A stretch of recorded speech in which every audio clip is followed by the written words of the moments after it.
نحمده ونصلي ونسلم على رسوله الكريم اما بعد فاعوذ بالله من الشيطان الرجيم بسم الله الرحمن الرحيم الحمد لله رب العالمين وقال الله تبارك وتعالى ليقوم الناس بالقسط وقال الله تبارك وتعالى هو الذي أرسل رسوله بالهدى ودين الحق ليظهره على الدين كله وكفى بالله شهيدا صدق اللہ العظیم وصدق رسولہ النبی الکریم الامین۔ انتہائی قابل صد احترام محترم و معزز سامعین و حاضرین، یہ ماہ ربیع الاول ہمارے آقا و مولا احمد مجتبیٰ محمد مصطفیٰ صلی اللہ علیہ وسلم کی ولادت کا مہینہ، اس میں اللہ پاک ہمیں جشن عید میلاد النبی صلی اللہ علیہ وسلم نہ صرف منانے کا حکم دیتا ہے بلکہ خود جا بجا منا کر دکھاتا بھی ہے کہ دیکھو اس طرح میں اپنے محبوب کی آمد پر ساری زمین کو سرسبز کر رہا ہوں، درختوں کو پھلوں سے لاد رہا ہوں، اس طرح میں تمہارے لیے گویا کہ جشن کے ضمن میں لنگر کا اہتمام کر رہا ہوں، اور آپ کی ولادت پر فلما ودعتہ خرج معہ نور، آپ کی ولادت پر اللہ رب العزت نے چراغاں کیا ساری زمین کو، فاضاء بین المشرق والمغرب، شرق سے غرب تک ساری کائنات کو نور سے منور کر دیا۔ رأیت النجوم تدنو حتی ظننت انہا مقام تقاطع علیہ، حضرت آمنہ کے ساتھ حضرت فاطمہ جو والدہ محترمہ ہیں حضرت عثمان غنی کی، فرماتی ہیں ہم نے آسمان کے ستاروں کو دیکھا تو وہ اتنے قریب آ گئے تھے کہ یوں لگا کہ ہم پر گر نہ جائیں۔ گویا اللہ نے ساری زمین کو آسمان کے ستاروں کو کنکوں میں بنا کر یہاں پر چراغاں کر دیا۔ رأیت ثلاثۃ اعلام منصوبات علما بالمشرق علما بالمغرب علما علی ظہر الکعبہ، تین جھنڈے لہرا رہے تھے مشرق میں مغرب میں اور ایک خانہ کعبہ کی چھت پر، کہ ان جھنڈوں نے ساری کائنات کو پر رونق کر دیا تھا۔ جس لمحے ہمارے آقا کی ولادت ہو رہی ہے اسی لمحے صبح شادی کے وقت آپ کے دادا حضرت عبد المطلب تشریف فرما ہے خانہ کعبہ میں، اللہ کی عبادت میں مصروف ہیں۔ کیا دیکھتے ہیں 360 بت، ادھر ولادت ہوئی ادھر یہ 360 بت سب کے سب موندے منہ زمین پر گر گئے۔ فرماتے ہیں میں حیران تھا کہ یہ کیسے ہوا۔ سمیت صوتا من جدار الکعبہ، میرے کانوں نے سنا کہ کعبے کی دیواروں سے آواز آ رہی تھی، ولد المصطفی المختار الذی تعلق بیدہ الکفار، ارے اس ہستی کی آمد ہو گئی ہے جس کے آنے سے حق چھا جائے گا اور باطل ہمیشہ کے لیے مٹ جائے گا۔ جس ہستی کا آنا اتنا مبارک ہے، اللہ فرماتا ہے پہلی قومیں تو مائدہ جیسی نعمت کے ملنے پر ربنا انزل علینا مائدۃ من السماء، کھانے پینے کی چیزوں کے لینے پر پیش کی اللہ سے معاہدہ کرتی ہیں تکون لنا عیدا لاولنا وآخرنا، اے اللہ تو ہمیں مائدہ جیسی نعمت نازل فرما آسمانی کھانوں کی، ہمارے اگلے کی پچھلے کی جب بھی وہ لمحہ آیا کرے گا عید کے طور پر منایا کریں گے۔ لوگوں پچھلی امتیں کھانے پینے کی چیزوں پر عید منائے، تم میرے محبوب کے آنے پر عید بھی مناؤ، جشن بھی مناؤ۔ فَلْيَفْرَحُوا، ایسا جشن مناؤ کہ تمام جشنوں پر حاوی ہو جائے۔ سوچئے جس ہستی کا آنا اتنا اہم ہے، اس ہستی کے آنے کا مقصد کتنا اہم ہوگا۔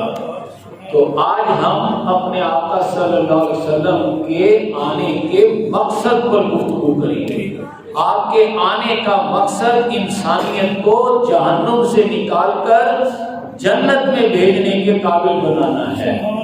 آپ کے آنے کا مقصد انبیاء کرام کا جو کام تھا، آپ سے پہلے تو انبیاء کرام کرتے رہے، لیکن آپ نے آ کر وہ کام اتنا آسان کر دیا، اپنے طریقہ کار سے اتنا اس کو کامل بنا دیا کہ اب قیامت تک حضور کا کوئی امتی بھی حضور کا سچا عاشق بن جائے، حضور کا سچا غلام بن جائے، تو یہ عاشق اور غلام وہ کام کر دکھائے گا جو پہلے انبیاء کرام کرتے تھے۔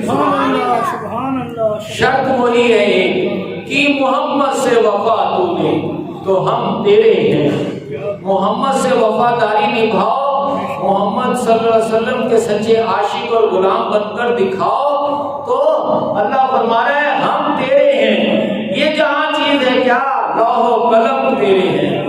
جس کا اللہ ہو جائے، جس کا لوح و قلم ہو جائے، تو پھر وہ ساری دنیا کو بھی جنت بنا دیتا ہے اور سارے لوگوں کو بھی جنت میں لے جاتا ہے۔ یہی واحد طریقہ ہے جو ہمارے آقا صلی اللہ علیہ وسلم جنت میں جانے کا طریقہ بتا رہے ہیں۔ ظاہر ہے آپ صلی اللہ علیہ وسلم جب آئے تو آپ پر سب سے پہلی مکمل سورت سورہ فاتحہ نازل ہوئی ہے۔ باقی سارا قرآن سورہ فاتحہ ہی کی تفصیل ہے۔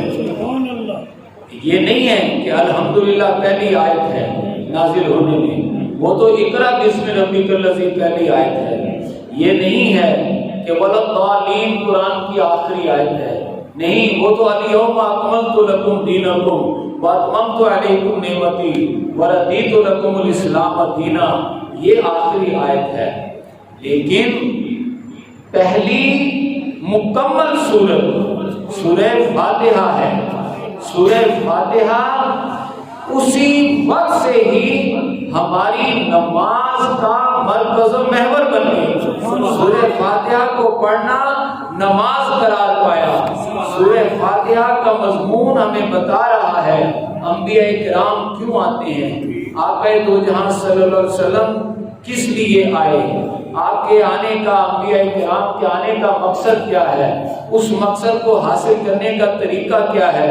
جو لوگ اس مقصد کو حاصل کرنے کے لیے اپنی زندگیاں لگا دیں وہ جنت میں جائیں گے، اور جو اس مقصد سے غافل رہیں، اپنی زندگیاں گنوا دیں، وہ ظاہر ہے جہنم میں جائیں گے۔ تو یہ پورا طریقہ کار سورہ فاتحہ کا اللہ پاک نے اپنے آقا دو جہاں اپنے محبوب پاک صلی اللہ علیہ وسلم کو دے کر بھیجا۔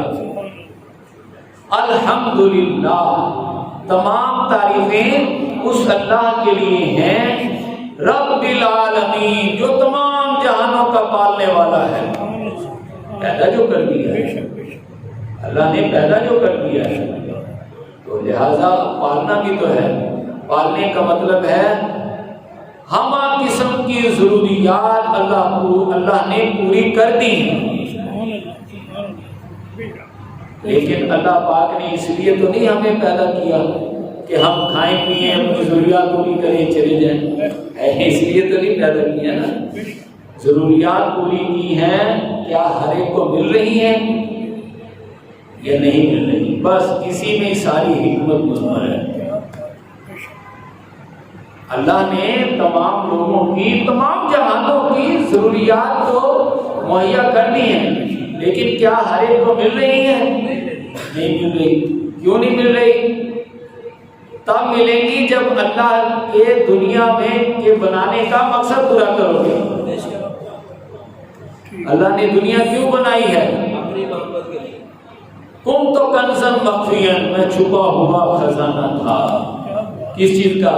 نوٹوں کا، ڈالروں کا نہیں، حسن و جمال کا. حسن و جمال کا چھپا ہوا خزانہ تھا. فَأَحْبَبْتُ أَنْ أُعْرَفَ، مجھے چاہت ہوئی. اللہ کہہ رہا ہے میں نے چاہا کہ کوئی تو ہو جو مجھے چاہے، کسی کی آنکھ تو ہو جو میرے حسن کے جلووں کا نظارہ کرے، کسی کا دل تو ہو جو مجھ سے ملنے کے لیے تڑپے. فَخَلَقْتُ الْخَلْقَ، تو میں نے سب سے پہلے اپنے محبوب کو پیدا کر دیا. سبحان اللہ سبحان اللہ، کیا بات ہے. ہمارے آقا صلی اللہ علیہ وسلم فرماتے ہیں انا اولہم خلقا، میں وجود میں آنے میں سب سے پہلا ہوں.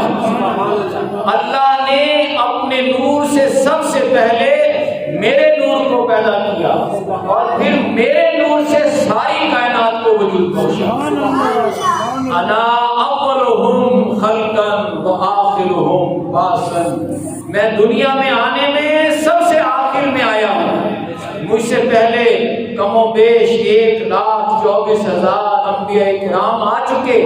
جب آ کر ماحول سیٹ ہو گیا چیف گیسٹ کے آنے کا، اس کائنات میں اللہ کے سب سے بڑے محبوب کا، محبوب رب العالمین کا، وجہ تخلیق کائنات کے آنے کا سٹیج سیٹ ہو گیا، ماحول تیار ہو گیا، تمام انبیاء کرام نے اپنا اپنا کردار ادا کر لیا.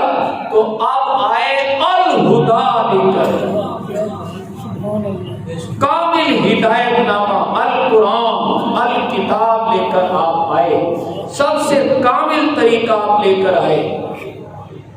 اس لیے آپ کا طریقہ اتنا کامل ہے کہ آپ کے آنے کے بعد کوئی امتی، کوئی جانثار، کوئی حضور کا عاشق عشق کر کے دکھا دے، وہ اپنے عشق میں کام کر گزرے گا جو انبیاء کرتے تھے. سبحان اللہ سبحان اللہ سبحان اللہ.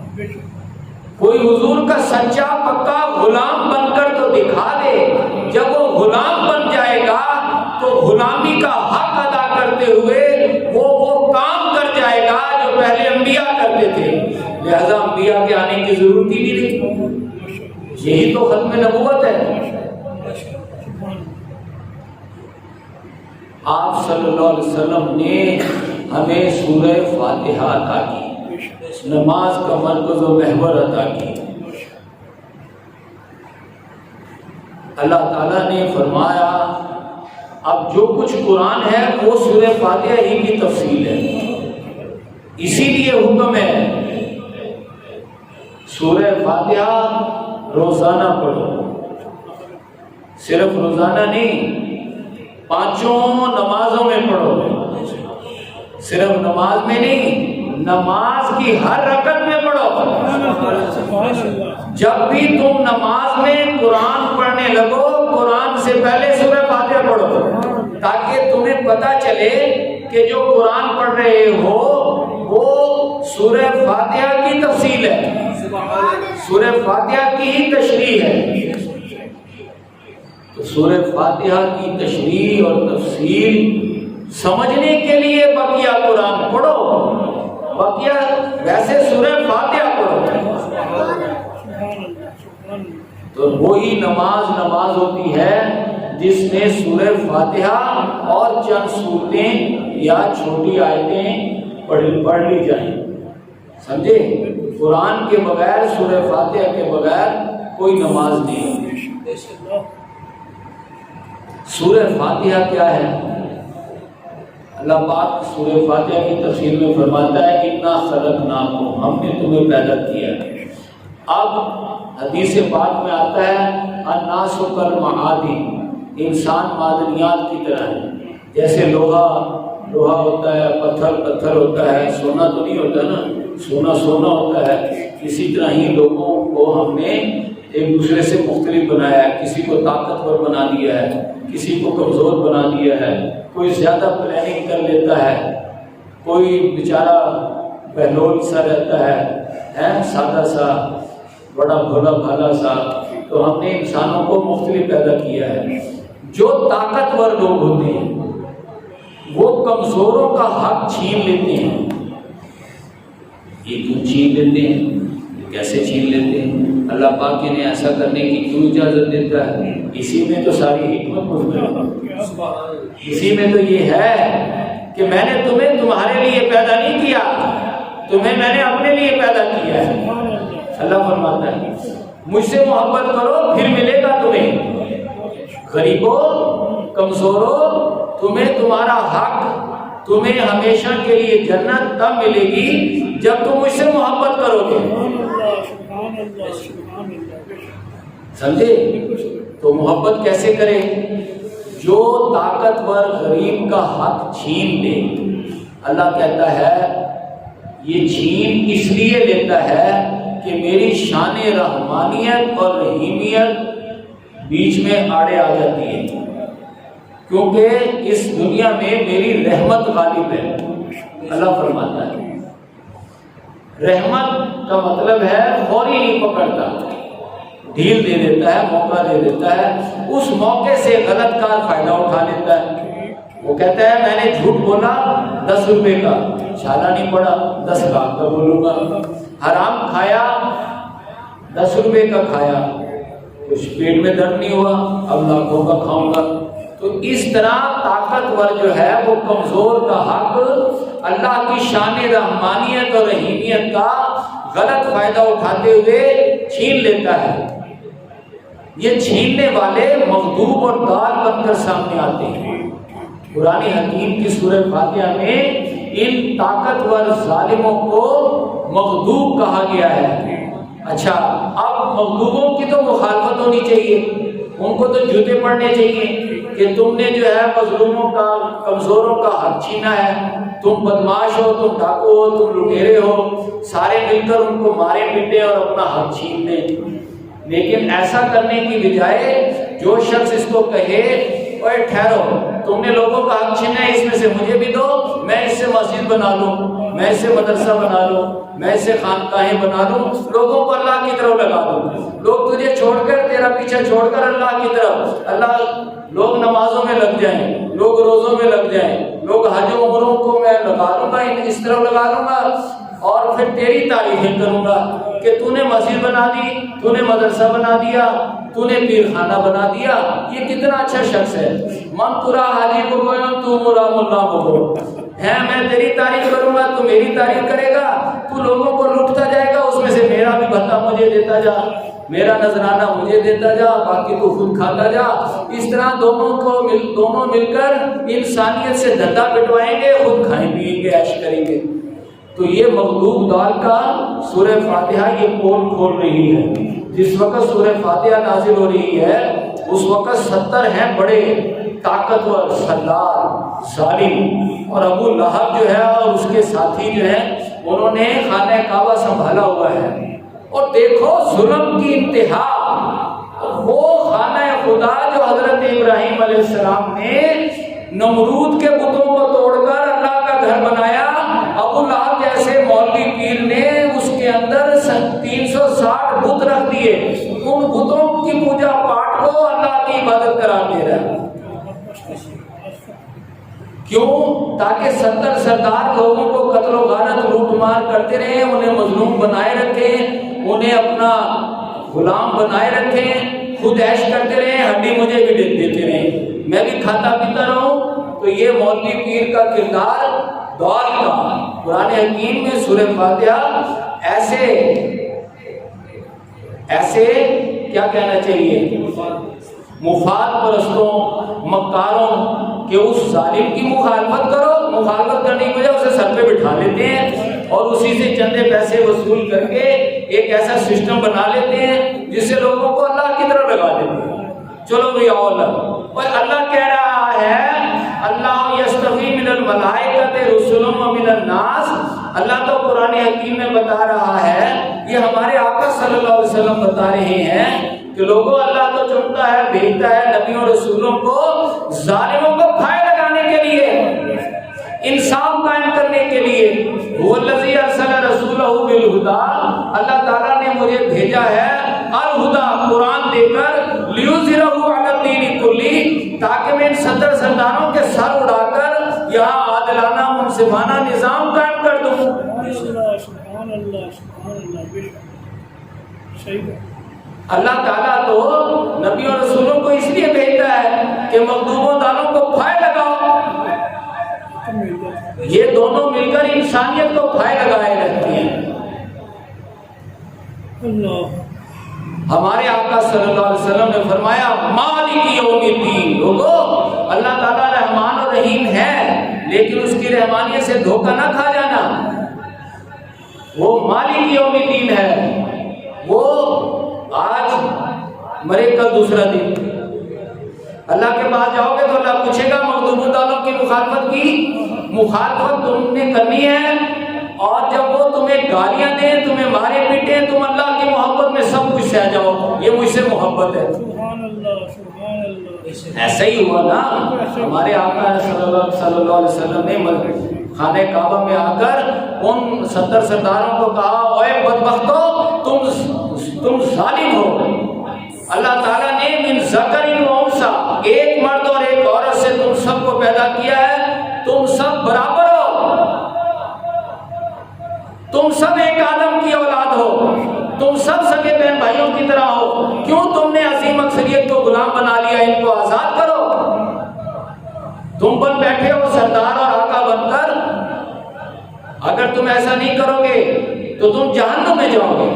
آپ نے ان کو ڈرایا، انہوں نے اٹھ کر آپ کو مارنا پیٹنا شروع کر دیا، آپ نے اللہ کی محبت میں مار کھا لی، گالیاں کھا لی، مارے کھا لی، آگے سے پھر سیدنا صدیق اکبر بھی مارے کھا رہے ہیں اللہ کی محبت میں، آگے سے پھر حضرت خباب بن الارت بھی دہتے انگاروں پر لٹایا جا رہا ہے، وہ بھی تکلیفیں برداشت کر رہے ہیں، آگے سے سیدنا صدیق اکبر رضی اللہ تعالیٰ عنہ بھی، ان کو تو حدیث پاک میں آتا ہے 3 دفعہ جوتوں سے منہ پر مارا گیا اور منہ سجا دیا گیا، 3 دن تک آپ بے ہوش رہے، لیکن اپنے آقا سے محبت کا معیار دیکھیں، آنکھیں نہیں کھولتے تھے، اپنے مشرک والدین کو کہتے تھے مجھے حضور کی بارگاہ میں لے جاؤ، جب حضور کا چہرہ سامنے آئے گا تب آنکھیں کھولوں گا۔ سبحان اللہ سبحان اللہ سبحان آپ کے والدین آپ کو گالیاں دیتے تھے، آپ کو مارتے پھرتے تھے کہ بدبخت تیری اس محمد صلی اللہ علیہ وسلم کی وجہ سے تو تیرا یہ حال ہوتا ہے اور تو اس سے اتنا پیار محبت کرتا ہے۔ آپ فرماتے ہیں میں اس لیے پیار کرتا ہوں کہ وہ اللہ کا بھی محبوب ہے، ہمارے آقا اللہ کے محبوب ہیں، ہمارے محبوب ہیں۔ سبحان اللہ سبحان اللہ، میں اپنے آقا سے محبت کر کے اللہ کی محبت کا حق ادا کرتا ہوں۔ سبحان اللہ۔ اللہ تعالیٰ بھی فرماتا ہے وَلِيَعْلَمَ اللَّهُ مَن يَنصُرُهُ وَرُسُلَهُ بِالْغَيْبِ، دیکھو یہ میرے بندے فرشتوں آؤ دیکھو، ٹھیک ہے کچھ مارنے والے ہیں، امیہ بن خلف مار رہا ہے وہ بدبخت ہے، لیکن میرے بلال کو تو دیکھو وہ میرے لیے مارے کھا رہا ہے، سبحان اللہ سبحان اللہ، وہ میری محبت کا حق ادا کر رہا ہے۔ اللہ پاک فرماتا ہے سورہ فاتحہ میں کہ میرے محبوب کے نقش قدم پر چلتے ہوئے مالک یوم الدین ہونے کو میرے سامنے رکھو اور ان مغضوبوں دالوں کی ڈٹ کر مخالفت کرو، ان کے ظلم کو، ان کی مکاریت کو ان کے منہ پر اس طرح دے کر مارو کہ یہ دل ملا اٹھیں اور یہ تمہارے دشمن بن جائیں۔ اللہ فرماتا ہے من احسن قولا ممن دعا الی اللہ، اس سے بہتر بات اور کس کی ہو سکتی ہے جو اللہ کی طرف بلاتا ہو۔ اللہ کی طرف بلانے کا کیا مطلب ہے؟ لا تستوی الحسنۃ ولا السیئۃ، نیکی کو بدی پر اس زور سے مارو کہ اس کا بھیجا پاش پاش ہو جائے، وہ دل ملا اٹھے، اس کے تن بدن میں آگ لگ جائے، وہ تمہارا دشمن بن جائے، وہ دشمنی میں تمہیں گالیاں دے گا، تم نے جواب میں دعائیں دینی، وہ دشمنی میں تمہیں مارے پٹے گا لیکن تم نے اس کو پھول پیش کرنے۔ ایسا کر کے کیا ہوگا؟ ہو سکتا ہے اسے ہدایت مل جائے۔ تمہارا کام تو ہدایت دینا ہے۔ کسی کو ہدایت اچھی نہیں لگتی، کسی کے مفاد پہ زد پڑتی ہے، اس کو ہدایت اچھی نہیں نہ لگتی تو وہ گالیاں کیوں دیتا ہے؟ پاگل تھوڑا ہی ہے، گالیاں دیتا ہے، مارتا پیٹتا ہے اس لیے کہ اس کے وہ مفاد پرست ہے، وہ ظالم ہے، وہ لوگوں کا حق چھینتا ہے طاقت سے، تو تم اس کو آئینہ دکھا رہے ہو تو وہ تمہیں مار پیٹ رہا ہے، تمہیں گالیاں دے رہا ہے۔ تم حق بیان کرتے رہو، ہو سکتا ہے وہ کل اسے سمجھ آ جائے تو واپسی کا راستہ کھلا رہے۔ الذی بینک و بینہ عداوہ کانہ ولی حمیم، تمہارے اور اس کے درمیان حق بیان کرنے سے جو دشمنی پیدا ہو گئی ہے، عین ممکن ہے کل اسے سمجھ آ جائے اور وہ ہدایت پر آنا چاہے تو اس کے لیے واپسی کا راستہ کھلا رہے۔ کھلا رکھنے سے کیا ہوگا؟ آج وہ جانی دشمن ہے، کل جگری دوست بھی بن سکتا ہے۔ سبحان اللہ، سبحان اللہ، سبحان اللہ۔ حضرت عمر بن خطاب 6 سال تک ظلم و بربریت کا مظاہرہ کرتے رہے، بالآخر آئے تو ایسے آئے کہ حضور کے ہی نہیں، حضور کے غلام بن گئے۔ سبحان اللہ، سبحان اللہ، سبحان اللہ، سبحان اللہ، سبحان اللہ۔ سمجھے؟ تو یہ ہے فَإِذَا الَّذِي بَيْنَكَ وَبَيْنَهُ عَدَاوَةٌ كَأَنَّهُ وَلِيٌّ حَمِيمٌ، لیکن ایسا وَمَا يُلَقَّاهَا إِلَّا الَّذِينَ صَبَرُوا، ایسا وہی کر سکتے ہیں جو صبر کا پہاڑ بن جائیں۔ صبر کا پہاڑ، جو صبر کا جتنا بڑا پہاڑ بنیں گے، وَمَا يُلَقَّاهَا إِلَّا ذُو حَظٍّ عَظِيمٍ، ان کا بخت اتنا ہی یاور ہوتا چلا جائے گا، وہ اتنے ہی بڑے بانصیب ہوتے چلے جائیں گے، وہ اتنے ہی اللہ کے ہاں ان کا مقام بہت بلند ہوتا چلا جائے گا۔ جتنا صبر کا پہاڑ بنیں گے اتنا ہی اللہ کے ہاں ان کا مقام بلند ہوتا چلا جائے گا۔ تو یہ طریقہ ہے جو سورہ فاتحہ میں سمجھا رہی ہے کہ مالک یوم الدین ہونے کو ذہن میں رکھ کر ان مغضوبوں دالوں کی جو مخالفت کرو گے وہ عبادت ہوگی، اس کو عبادت کہتے ہیں۔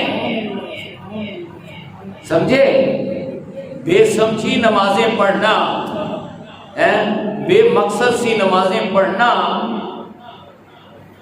اس کو عبادت نہیں کہتے۔ سورہ فاتحہ کو صحابہ کرام مکہ میں یاد کرتے ہیں، اسے سمجھتے ہیں، اس کو کھڑے بیٹھے لیٹے کسی بھی وقت جہاں انہیں جیسے انہیں مزہ آئے، لطف آئے، اللہ کی طرف دھیان میں استغراق آئے، انہماک آئے، خشوع و خضوع آئے، کھڑے آئے، بیٹھے آئے، لیٹے آئے، رات میں آئے، دن میں آئے، صبح آئے، شام آئے، کوئی اوقات بھی مقرر نہیں تھے، کوئی زیادہ شرائط ورائط بھی نہیں تھی، بس سورہ فاتحہ پڑھو، اللہ کی طرف ہم کلام ہو، کچھ اور سورت آیتیں بھی آتی ہیں تو وہ بھی پڑھ لو، یہ نماز ہے۔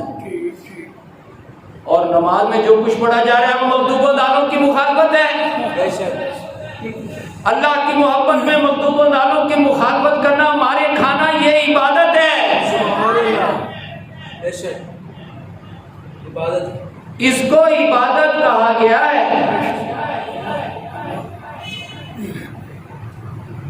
جب بندہ اس کام میں اپنا سب کچھ لٹا دیتا ہے اور اللہ کی محبت میں اپنے آپ کو سچا ثابت کر لیتا ہے، ایک جان بچی ہوتی ہے وہ بھی دینے کے لیے میدان بدر میں آپ موجود ہوتا ہے، تو اللہ پاک فرماتا ہے یتقرب الیہ، یہ بندہ میرے اتنا قریب ہو گیا ہے۔ کیوں قریب ہو گیا ہے؟ فاتبعونی، یہ میرے محبوب کی غلامی میں آگے بڑھ گیا ہے۔ جتنا یہ میرے محبوب کا غلام بنتا جاتا ہے اتنا ہی یہ میرا قرب پاتا جاتا ہے۔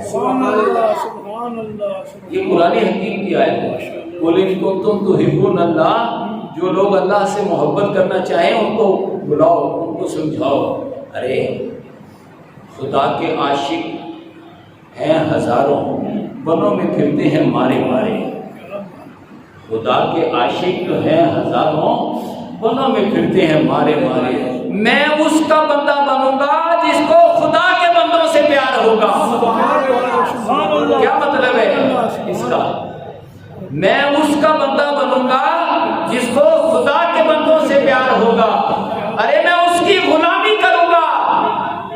بندہ مومن کہتا ہے میں اس کی غلامی کروں گا جو رحمت للعالمین ہوگا. سبحان اللہ سبحان اللہ سبحان اللہ. بے شک. قل ان کنتم تحبون اللہ، اگر تم اللہ سے محبت کرنا چاہتے ہو تو ڈائریکٹ طریقہ اللہ سے محبت کا یہ ہے فتبعونی، میرے محبوب کے غلام بن جاؤ، میرے محبوب کی غلامی میں آگے بڑھتے چلے جاؤ، قرب میرا پاتے چلے جاؤ گے. حدیث قدسی میں آتا ہے یتقرب الیہ، یہ میرے اتنا قریب ہو گیا ہے حتی حببتہ، اب تو مجھے اس بندے سے محبت ہونے لگی ہے. کیا بات ہے سبحان اللہ. یحببکم اللہ، اللہ تم سے محبت کرے گا. سبحان اللہ. اللہ کہتا ہے حتی حببتہ، مجھے لگتا ہے ایسا یہ بندہ عام سا بندہ تھا، یہ بندہ عام سا بلال تھا، یہ بندہ عام سا مصعب بن عمیر تھا، یہ بندہ عام سا سعد بن ابی وقاص تھا، یہ بندہ عثمان غنی عام سا بندہ تھا. یہ بندے قریب ہوتے گئے، میرے محبوب کے غلام بنتے گئے، بنتے میرے محبوب کے غلام گئے اور محبت مجھے ہوتی جا رہی ہے. تکبیر. اللہ اکبر. نعرہ رسالت. یا رسول اللہ. یحببکم اللہ، ارے لوگوں دیکھو مجھے ان بندوں سے محبت ہو گئی ہے. جب بندوں کو اللہ سے محبت ہوتی ہے تو بندے اللہ کے لیے مارے کھاتے ہیں، گالیاں کھاتے ہیں، زیادہ وقت اس کام میں لگاتے ہیں تو گھر والے بھی دشمن بن جاتے ہیں. قرآن کہتا ہے ان من ازواجکم واولادکم عدو لکم فاحذروہم. جب تم قرآن سمجھو گے، سیکھو گے، سکھاؤ گے اور آگے سے سکھانے کی صلاحیت حاصل کرو گے. اب سیکھنا سکھانا تو عمل کے لیے ہوتا ہے، جب عمل کرو گے تو مشکلات آئیں گی، تو ادھر تم مشکلات برداشت کرو گے، تم زیادہ ٹائم اس کام میں لگاؤ گے تو گھر والے تمہارے دشمن ہو جائیں گے. اور زیادہ ٹائم کس میں لگانا ہے؟ سمجھ، قرآن سارے کو پڑھ لیں، سمجھ لیں، ایک ہی بات سمجھ میں آتی ہے، مغضوب و دالوں کی مخالفت کرو. قرآن کی ایک ہی ڈیمانڈ ہے، الحم سے والناس تک پڑھ لو، ساری سیرت طیبہ پڑھ لو، مغضوب و دالوں کی مخالفت کرو، یہ دین ہے. مخالفت کرو اور ان کے پاس وانزلنا الحدید، لوہا، طاقت، دولت ان کے پاس ہے، تمہارے پاس کیا ہے؟ وَلِيَعْلَمَ اللَّهُ مَن يَنصُرُهُ وَرُسُلَهُ بِالْغَيْبِ، تمہارے پاس اللہ کی محبت کی طاقت ہے. سبحان اللہ. اللہ کے علم کامل پر یقین اور اللہ کی قدرت کاملہ پر بھروسہ، بس یہ دو طاقتیں ہیں تمہارے پاس، ان طاقت سے دنیا کو فتح کر ڈالو. سبحان اللہ. بے شک. یقین محکم، عمل پہ ہم، محبت فاتح عالم. جہاد زندگانی میں یہ ہیں مردوں کی شمشیریں. سبحان اللہ. غلامی میں نہ کام آتی ہیں نہ شمشیریں نہ تدبیریں، جو ہو ذوقی یقین پیدا تو کٹ جاتی ہے زنجیریں. سبحان اللہ. کافر ہے تو شمشیر پہ کرتا ہے بھروسہ، مومن ہے تو بے تیغ بھی لڑتا ہے سپاہی. میدان بدر میں اکثر 313 کے پاس تو تلوار اور اسلحہ، اونٹ، ہاتھی، گھوڑے تو درکنار، اکثر کے پاؤں میں تو جوتی بھی نہیں ہے، کسی کے ہاتھ میں چھڑی ہے تو چھڑی بھی نہیں ہے، وہ کوئی اتنے بڑے جنگجو بھی نہیں ہے، لیکن ان کا تعلق اللہ سے قائم ہو چکا ہے. سبحان اللہ. کیسا؟ اللہ کو ان بندوں سے محبت ہو گئی، سبحان اللہ. سبحان اللہ. وہ اللہ سے محبت کا ایک تعلق قائم کر چکے ہیں. اللہ کہہ رہا ہے تم تو یدہ التی یبطش بہا، انہیں عام شخص نہ سمجھنا، میں ان کا ہاتھ بن گیا ہوں جس سے یہ پکڑتے ہیں. سبحان اللہ. ہاتھ ہے اللہ کا، بندہ مومن کا ہاتھ، غالب و کار اپنی کار کشا و کار ساز.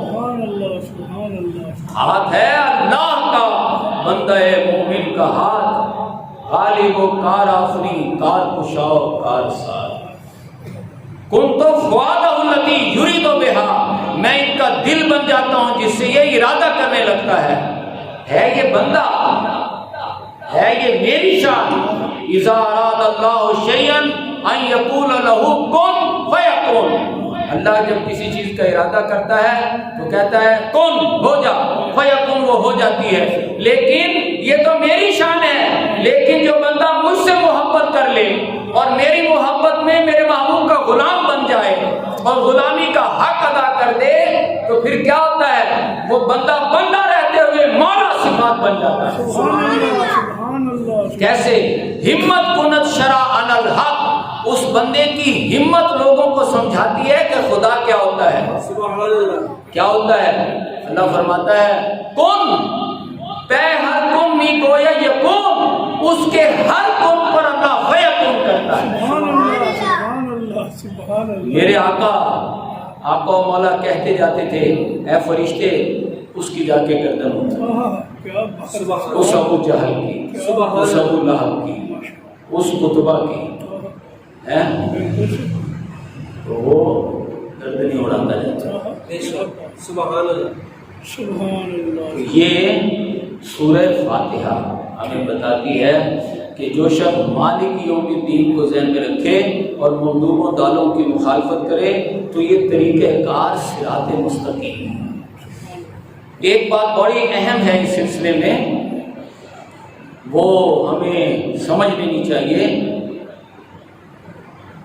اللہ پاک فرماتا ہے جو شخص میری محبت میں مغضوبوں اور ضالوں یعنی ظالموں اور مکاروں کے خلاف جد و جہد کرتا ہے اور مارے کھاتا ہے، تکلیفیں سہتا ہے، وہ تکلیفیں سہتے ہوئے جب میرے پاس آ جاتا ہے تو یغفر لکم ذنوبکم، میں اس کے گناہ بخش دیتا ہوں۔ سبحان اللہ، سبحان اللہ۔ وَيُدْخِلْكُمْ جَنَّاتٍ تَجْرِی مِن تَحْتِہَا الْأَنْہَارُ، اور اسے ایسے باغات میں داخل کر دیتا ہوں جن کے دامن میں ندیاں بہتی ہوتی ہیں۔ سبحان اللہ، سبحان اللہ۔ وَمَسَاكِنَ طَیِّبَةً فِی جَنَّاتِ عَدْنٍ، پھر انہیں اعلیٰ جنتوں میں داخل کرتا ہوں۔ سبحان اللہ، ذَلِکَ الْفَوْزُ الْعَظِیمُ، یہ بہت بڑی کامیابی ہے۔ سبحان اللہ، سبحان اللہ۔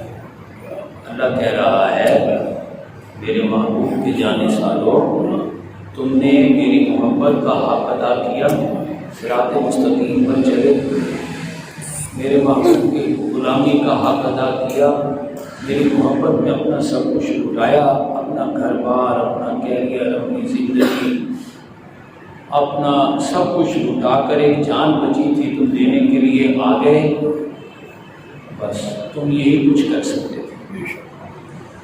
یغفر لکم ذنوبکم، اب میں تمہیں تمہارے گناہ بخش دوں گا۔ سبحان اللہ، وَيُدْخِلْكُمْ جَنَّاتٍ تَجْرِی مِن تَحْتِہَا الْأَنْہَارُ، ایسے باغات میں داخل کروں گا جن کے دامن میں ندیاں بہتی ہیں۔ سبحان اللہ، اور وہ باغات مَسَاکِنَ طَیِّبَةً فِی جَنَّاتِ عَدْنٍ، وہ ایڈن ہاؤسز ہوں گے، اعلیٰ جنتیں ہوں گی، اور یہ ذالک الفوز العظیم، یہ بہت بڑی کامیابی ہے۔ وہ بندے پلٹ کر اللہ سے پوچھتے ہیں اے اللہ ہم تو رات دن لگے لوگوں کو سمجھانے میں، کسی نے ہماری بات ہی نہیں سنی،